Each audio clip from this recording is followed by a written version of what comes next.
दुनिया में काले जादू की शुरुआत कैसे हुई और लोग इसका शिकार कैसे हुए। ये बात है आज से हजारों साल पहले की, जब जमीन पर ना शहर थे ना महल्लात, सिर्फ रेत, पहाड़ और इंसान की बढ़ती हुई ख्वाहिशें थीं।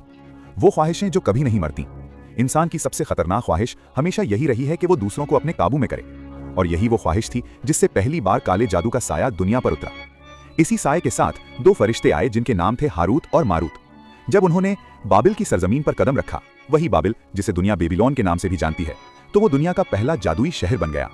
फरिश्तों ने कहा, ऐ लोगों, हम तुम्हारे लिए एक इल्म लाए हैं, एक ऐसा राज जो इंसानियत को मजबूत भी कर सकता है और तबाह भी। मगर ये सिर्फ एक आजमाइश है, कोई खेल नहीं। किसी को मालूम न था कि लफ्ज भी हथियार होते हैं, नजर भी तबाही ला सकती है, और एक फूंक भी इंसान की किस्मत बदल सकती है। कुछ लोगों ने इस इल्म को भलाई के लिए सीखा और कुछ ने इसी इल्म के जरिए जमीन पर हुकूमत करने का ख्वाब देखा। आहिस्ता आहिस्ता लोग रात के अंधेरों में निकलने लगे। कब्रिस्तानों और वीरान खंडरात में खुफिया महफिलें बनने लगीं। कहीं सुर्ख मोमबत्तियां जलती थीं, कहीं उल्टे हरूफ लिखे जाते थे, कहीं खून टपकता था और कहीं दीवारों पर अजीबोगरीब शक्लें उभर आती थीं। फरिश्तों ने फिर खबरदार किया, ये इल्म अल्लाह की आजमाइश है, तुम्हारा खेल नहीं। मगर इंसान अब अंधेरे का गुलाम बन चुका था। लोग दुआएं भूल गए और तावीज़ों में उम्मीदें तलाश करने लगे। इराक का वो छोटा सा शहर आहिस्ता आहिस्ता दुनिया का पहला जादू का शहर बन गया, जहां इंसानों ने जादू के बदले अपनी रूहें बेच दी। यूं इंसान ने जादू को हथियार बना लिया। सुर्ख धागे, हड्डियां, काले तावीज, जिन्नात से सौदे, हर चीज इंसान की कमजोरी को पकड़ने लगी। जब पूरा शहर जादू, धोखे और बुराई में डूब गया, तो अल्लाह ने हारूत और मारूत को रोक दिया। वो लोगों को मजीद नहीं सिखाते थे, मगर जो लोग सीख चुके थे वो इस इल्म को आगे फैलाते रहे।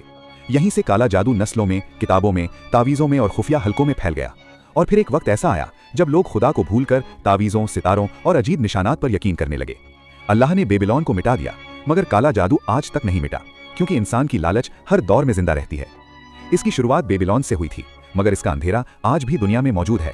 और एक दिन जब दुनिया पर कयामत की आंधी आएगी, तो ये अंधेरा अपनी आखिरी शक्ल में जाहिर होगा, क्योंकि अल्लाह के सामने किसी का जादू नहीं चलता।